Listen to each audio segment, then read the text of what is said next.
जिस पाकिस्तान की सरजमी दशकों से आतंक की पनाह मानी जाती रही है, अब वही दावा कर रहा है कि उसने एक ही रात में 3 आतंकी को मार गिराया। घटना अफगानिस्तान से सटी सीमा पर हुई वजीरिस्तान में। लेकिन सवाल ये है, क्या पाकिस्तान वाकई आतंक के खिलाफ कार्रवाई कर रहा है या यह सब अफगान तालिबान को एक चेतावनी देने की कोशिश है?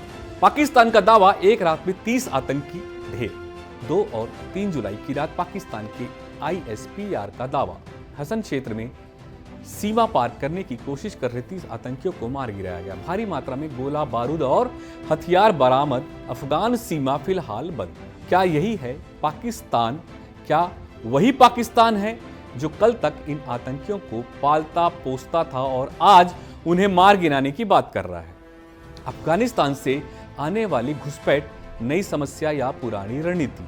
पिछले 1 साल में बार बार हुई घुसपैठ की घटनाएं, खासकर खैबर पख्तूनख्वा और बलूचिस्तान क्षेत्रों में, क्या ये तालिबानी पाकिस्तान लड़ाके हैं? अफगान सरकार की ओर से अब तक कोई आधिकारिक प्रतिक्रिया नहीं, लेकिन सीमा तनाव बढ़ रहा है। तालिबान अब पाकिस्तान की बात नहीं मान रहा है और TTP जैसे गुट पाकिस्तानी संस्थानों पर हमलावर हो रहे हैं। पाकिस्तान की सीमा नीति, दोहरा रवैया या दबाव में कार्रवाई?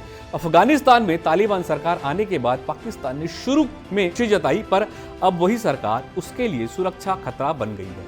क्या पाकिस्तान पर चीन का दबाव है, अफगान आतंकियों को कंट्रोल करने का, या फिर यह एक प्रचार करने का स्टंट ताकि अंतर्राष्ट्रीय मंच पर खुद को आतंक विरोधी दिखा सके? ये वो ही पाकिस्तान है जो आतंकवाद को रणनीति मानता था, अब उसी रणनीति का शिकार बनता जा रहा है। भारत के लिए ये 2 संदेश है। पहला, पाकिस्तान अपनी पश्चिमी सीमा पर उलझा हुआ है, यानी LOC पर फिलहाल कम फोकस। दूसरा, TTP और अन्य गुट भारत विरोधी नहीं, लेकिन हालात बदल सकते हैं। भारत को सतर्क रहना होगा, क्योंकि जो आतंकी अफगान सीमा से भागे वे POK में दोबारा बच सकते हैं। दूसरा पहलू यही है कि पाकिस्तान अब उस आग में जल रहा है जिसे उसने खुद जलाया था। 30 आतंकियों के मारे जाने की खबर भले ही सुरक्षा सफलता लगे, पर असल में ये उस अस्थिरता और अविश्वास की निशानी है जो अब पाकिस्तान के भीतर उभर रहा है। भारत के लिए यह समय है नजर रखने का, लेकिन दखल नहीं देने का, क्योंकि पड़ोसी की उलझन हमारे लिए एक रणनीतिक अवसर भी हो सकती है।